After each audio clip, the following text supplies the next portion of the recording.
this is this is beyond enshittification. This is something else. This is like it's a hallucination that is malevolent in nature, I would say.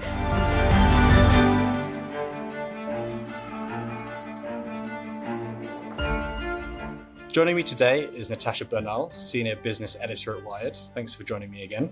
Thank you for having me. I was just reading an article by Stephen Levy, Wired's editor-at-large, on AI neutrality and enshittification. And it's something I want to dig into today a little bit more, but just before we do that, the clue's in the name, but can you quickly explain what AI neutrality is and what people might recognize it as, and then what enshittification is, in case people aren't aware as well? Yeah, no problem. So AI neutrality essentially means that AI systems don't discriminate against any group, person, or any value over another. It is the purest form of unbiased AI. The idea is that it won't be influenced by advertising or other companies or the company that owns it. It will be partisan. We won't be partisan to any specific group or doctrine, and it won't allow any of the results that it presents or interactions with other humans to be tainted with influence from biased sources. It also, sadly, in my opinion, is maybe a little bit utopian. If we look at generative AI specifically, the more sources it accumulates of information, the more it's used by a wider pool of people, and the more influence private companies and their contracts have over it, the more it's likely to be influenced by those outside factors, which could have a negative impact on search results and also on user experience. And this leads me to enshittification. So this term was coined by a writer and tech critic called Cory Doctorow. And his premise is that platforms like Google, like Amazon or Facebook, or even in TikTok, might start out aiming to please their users. But once the companies have established themselves with a stable user base that's growing and that dominates that market, they intentionally become less useful to them in exchange for reaping more profits through means of advertising and other promotional ways to kind of get people to pay them money. This term, you might have heard it before. If you haven't, it was chosen as the American Dialect Society's 2023 word of the year, and it's everywhere, and we're likely to see it more and more as AI enshittification becomes more of an issue that people are looking at. I guess obviously AI neutrality is based on the idea that we have data sets which would be themselves neutral, which is a big issue in that in itself. If we leave that to one side, we focus on sort of the companies choosing the data sets, if that makes sense, that sort of bias. Why should we care? Because if we're typing in whatever and we're getting the answers we need, what difference would it make to sort of the average end user? Yeah, I think my colleague Stephen Levy summed it up really nicely in his back channel column on Wired, basically saying that, at the moment, if you use generative AI, by and large, you'll receive a semi-sanitized experience of the information scraped off of the internet. Most chatbots are designed to prioritize the user experience over all else because these companies are trying to grow. So you'll probably have a positive experience. He had a really positive one looking for a restaurant that he was like, how did this even happen? This is a really great restaurant. It's a great recommendation. You might find a different experience if you used a search engine, for example. If this changes, suddenly the information that you will get will be skewed in one way or another. So it could be something as annoying as like adverts popping up when you're looking for information. It could be things like the recommendations that it makes if you're asking for a recommendation aren't good ones because they're simply companies or restaurants or experiences that have paid to sit in those search results. Or it could be something as simple as you're trying to find out the answer to a question. So trying to research or find out more information about an element of news or history or something that you're curious about, and those results could be skewed. And I guess as more people use it, the reason why we should care is because if it starts to, and more and more it is, replacing the way that we use search engines, instead using generative AI for the same things, then people's experience will suddenly become quite different if that change happens, right? And it's not necessarily I suppose, as regulated as search engines are. So you wouldn't necessarily have the same guardrails that you could expect online. Those are basically the reasons. So your experience will not be as good. It's basically the summing up of that. Fair enough. We did already see Elon Musk say or announce plans to add advertisements to Grok's responses. But how realistic is it that a company might cross the line from recommending sponsored content as part of its answer, but then taking that and recommending it over what might be the best tool for the job? Yeah, I mean that depends on the company behind the generative AI.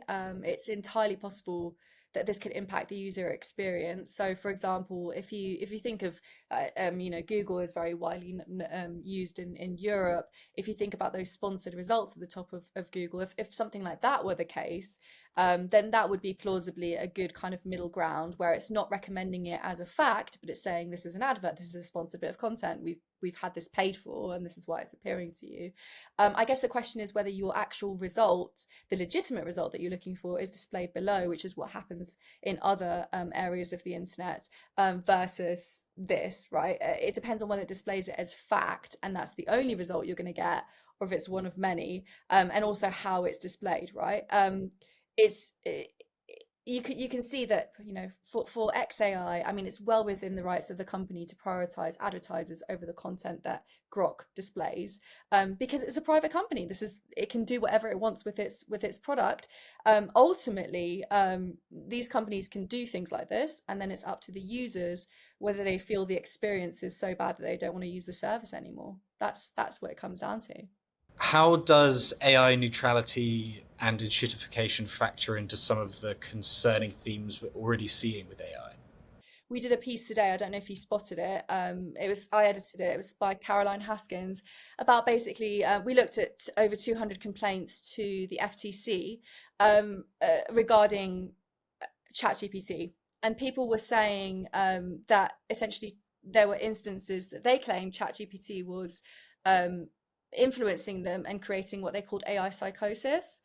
So they were saying that as they were talking to the chatbots, and this is like these are claims that were mostly put in this year, saying that they had basically fed into delusions and fed into psychotic breaks that they were having, and they were saying that there was at one point, one of the examples in that story is a person claimed that ChatGPT had essentially egged them on to believe something that wasn't true, and then the conversation turned and they said, oh, by the way, that was just a joke, like, or no, it was not a joke, but like I basically, that's not true what I said to you, in the end, as it turns out. And so this person was absolutely devastated, and what they were mostly calling for, the one thing they had in common was they were saying they found it very difficult to complain to OpenAI about the situation. They claimed it was very difficult, and that's why they were going to the FTC, which is the regulator. And secondly, they were claiming that in their minds they wanted someone to do something about it, and they didn't feel the company was going to do it themselves. And it just feels like, I think, looking at enshittification, there are wide implications of that, right? And it's not just people who are going to have a bad user experience. It's also people who might be influenced in a way that is potentially dangerous. And I feel like at the moment I suppose the danger is that we simplify the user experience to, like, it will give me the wrong restaurant, or it will give me the wrong information about, like, when Napoleon Bonaparte was ruling France, whereas in reality what could happen is it might suggest that I check into a rehab facility because it thinks that I've gone completely mental, and that might not be appropriate. But the way people use it isn't surprising in different ways, right? And I think that's a good example, I think, of where regulators need to really get to grips with this and figure out what to do, because this is beyond enshittification. This is something else. This is like it's a hallucination that is malevolent in nature, I would say. And for these people who have been through this situation, I mean, obviously it's what they're alleging, so I don't have anything other than their complaints to go on, but it seemed like a very certainly a worsening of their existing situation. So had the chatbot not been involved, um, perhaps it would have been less of a horrendous situation for them. So then, as we're seeing larger and larger AI models producing narrowing generational improvements, how do you see then sort of investor pressure and the pressure of these investments that have been really, we've seen billions every week at this point, at a point that has to be paid back, and obviously assuming we're not seeing something magnificent like AGI or superintelligence or these sorts of things, do you? I guess I'm sort of leading you to the answer here, but how do you see these sorts of investments applying pressure to potentially infusing ads or pressuring people to make commercial deals to be part of AI results? It's a big balancing act, right? And it comes back to our topic last week, which was the AI bubble. There's a huge amount of pressure for these companies to get ahead and to be seen as being competitive and to ultimately make money. Like none of them are really breaking even in the sense of being on equal footing to their valuations, right? And so at some point, yeah, investors, as you say, are going to want to see a bit of something, and this is a good way of doing it. It's something that is a well-trodden path, being like, we're going to transform the user experience to make it a bit more of an opportunity for us to partner with other companies so that they can display their results, to do more advertising, especially to even like do search rankings, so that if you see something further up on the screen, if you ask Grok a question, let's put Grok as an example, to maybe exclude other sources of information if they're not willing to pay to play. There are all these possibilities that are ahead of them, and the balancing act is whether that's going to put off all the users, right? Because at the moment, none of these companies have like a dominant position. I suppose in Europe, ChatGPT certainly does have an edge for now, but when you look at it globally, it's not like you have one Gen AI LLM to rule them all. So they need to make sure that they're not in a situation where they make their LLM so shitty that nobody wants to use it, and therefore they put themselves at a disadvantage commercially, because short-term gains will not make sense if this is a long-term play, right? And so this is where the balance, I think, needs to be struck, and I feel investors do get that.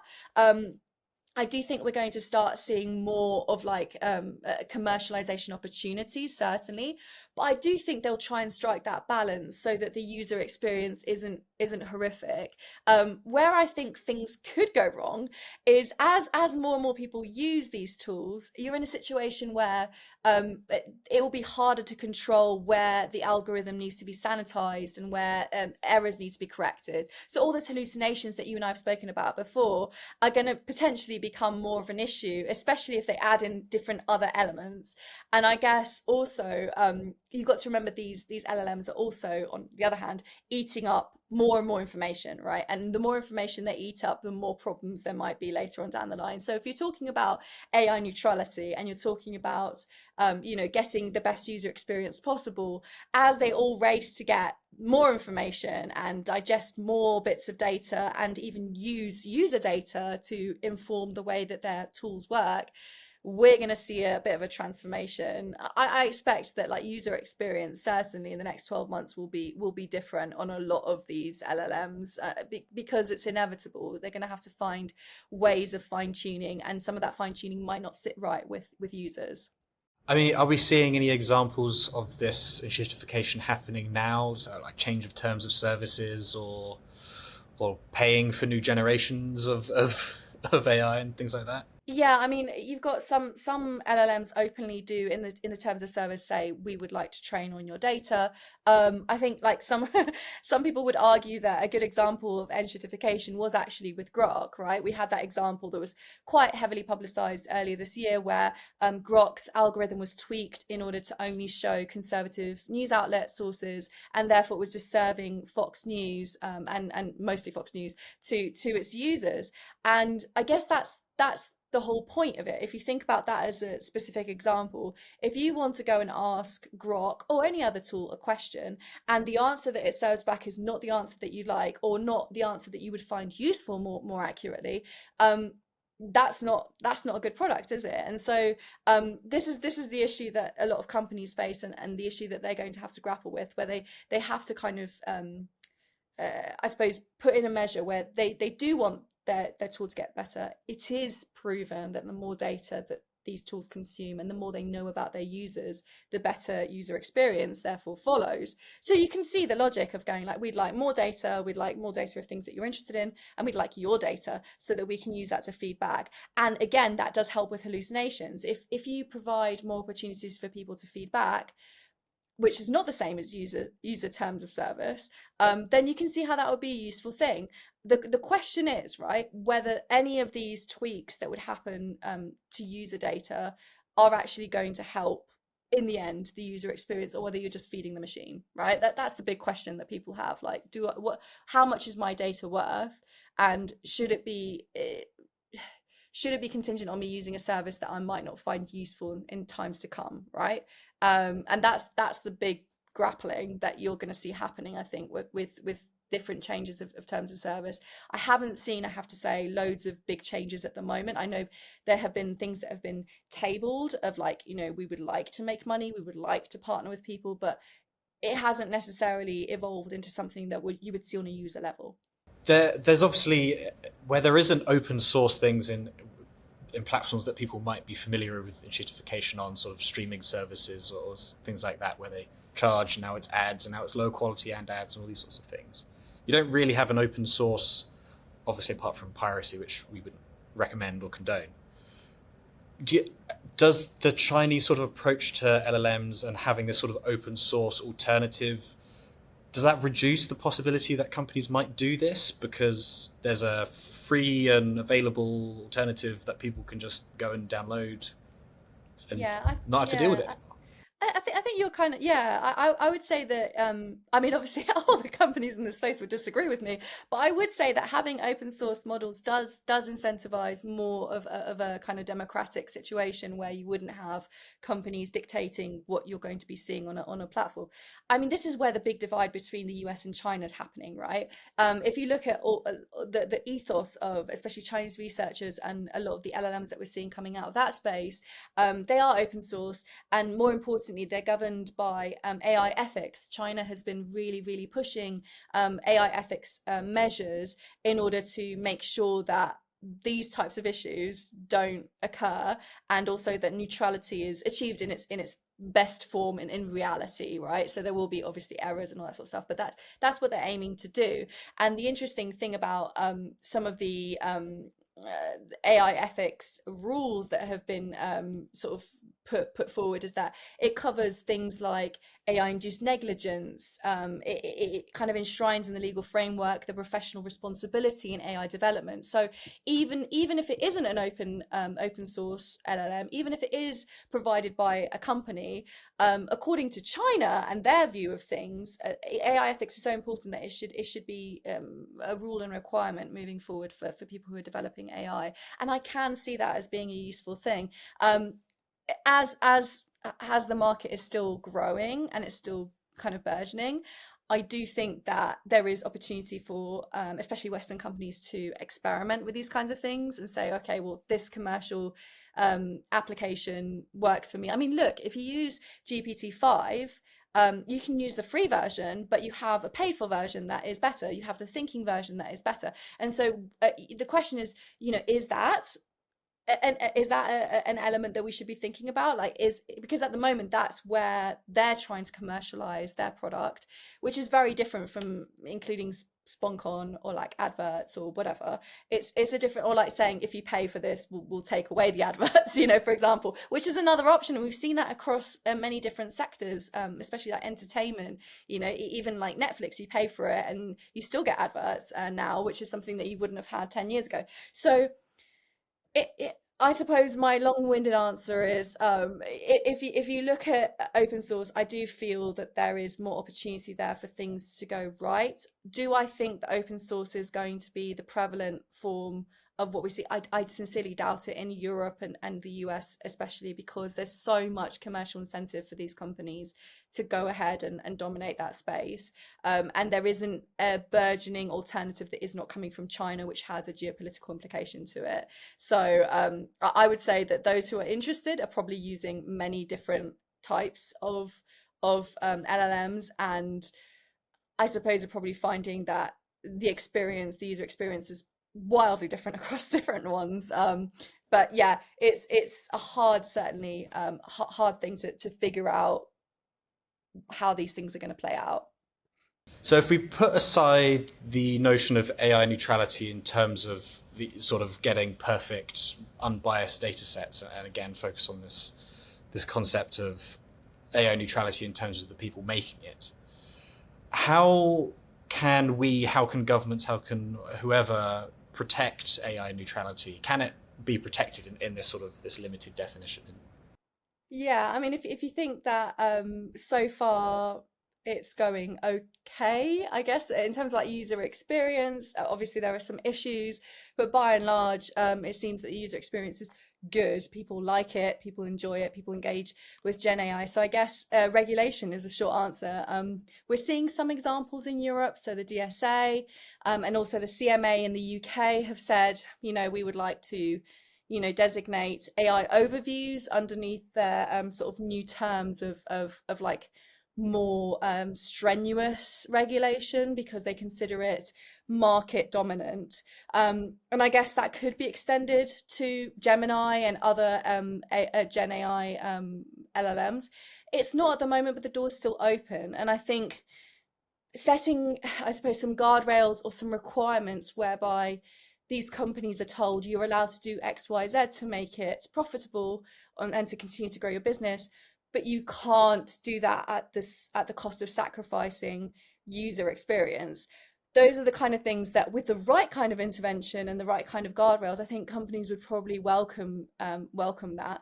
Um, Especially if it's across the board, right? Because I suppose the issue is if companies themselves, which I'm sure a lot of them are thinking about this quite deeply, and thinking about the guardrails they want to set and the steps that they're willing to go to, but then others that they're not, you're in a situation where if everyone else does something and you don't do something, it's not like you're winning here. And so I think having a more overarching regulation, that would be good, probably, to kind of rein in some of the more egregious examples of something that could happen.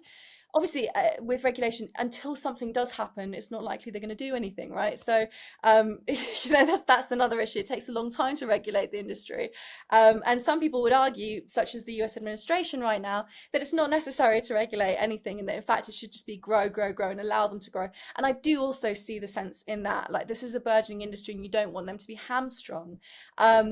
However, ultimately, and I think most people would agree, the user experience is very important. And I feel that we should not allow the errors of the past to filter into generative AI and other parts of AI, because this is another thing. We've been talking about Gen AI this entire episode, but AI is, if we're leading towards AGI, is going to be everywhere. It's going to be in different animate objects, like robotics.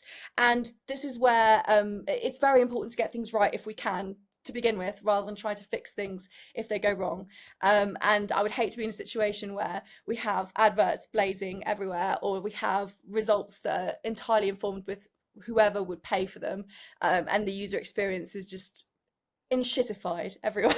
I would hate to see it, and I'm hoping that we're not heading towards that. But yeah, it feels like unless there are some guardrails that apply to the whole industry, it's going to be difficult to not see sort of wildly differing approaches to all of this. Well, Natasha Bernal, thank you for taking the time today. Thank you so much, Isaac.